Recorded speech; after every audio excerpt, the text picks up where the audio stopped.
जो बात ये रही कि 7-2 बड़ी मुश्किल से बीजेपी जीत रही थी।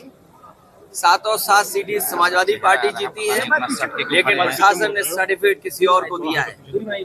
और जो संभल में हुआ है, संभल में हुआ नहीं है, कराया गया है। अफवाहों में होता कुछ नहीं है, अफवाहों से होता बहुत कुछ है। अगर पूरा घटनाक्रम आप देखेंगे, पहले तो 19 तारीख को फैसला सुनवाना कि उसका सर्वे होगा। जब पहला सर्वे हुआ, किसी भी मुस्लिम पक्ष के लोगों को या संभल के लोगों को किसी को आपत्ति नहीं थी, पूरा सर्वे हुआ।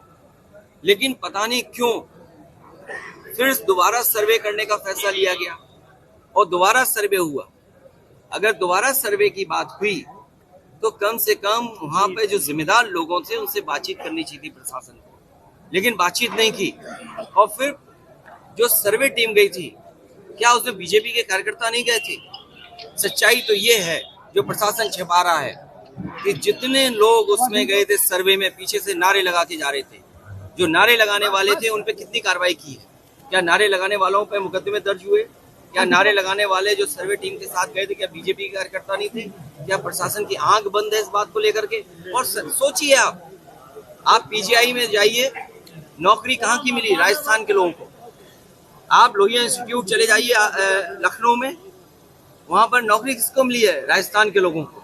सैफई मेडिकल यूनिवर्सिटी में चले जाओ तो नौकरी किसको मिली है? राजस्थान के लोगों को। और फिर राजस्थान के लोग उनको बैठाया जिन पर प्रश्न लगता है, जो अधिकारी हैं वहां पर। ये क्या वजह है कि राजस्थान के अधिकारी देख रहे हैं सब वहां पर, और बाहर से लाए हुए टेम्परेरी जो एक्सटेंशन पे रह रहे हैं, उनसे कानून व्यवस्था संभाली जा रही है। ये गंभीर बात है। मुझे उम्मीद है कि इन सब घटनाओं को सुप्रीम कोर्ट सो मोटो लेकर के देखेगा कि आखिरकार इस तरह की साजिश क्यों रची गई। क्योंकि भारतीय जनता पार्टी को अपनी जो बेईमानी की थी उन्होंने, उस बेईमानी को छिपाना था। कोई दिल्ली का रास्ता इसी तरीके से दिल्ली तक पहुंचा था, कोई इसी तरीके से जहां पर अमन चैन को खत्म कर करके, भाईचारा खत्म कर करके दिल्ली तक पहुंचा था। आज लखनऊ वाले भी उसी रास्ते से दिल्ली पहुंचना चाहते हैं। ये दिल्ली और लखनऊ की लड़ाई है जिसमें जनता पिस रही है।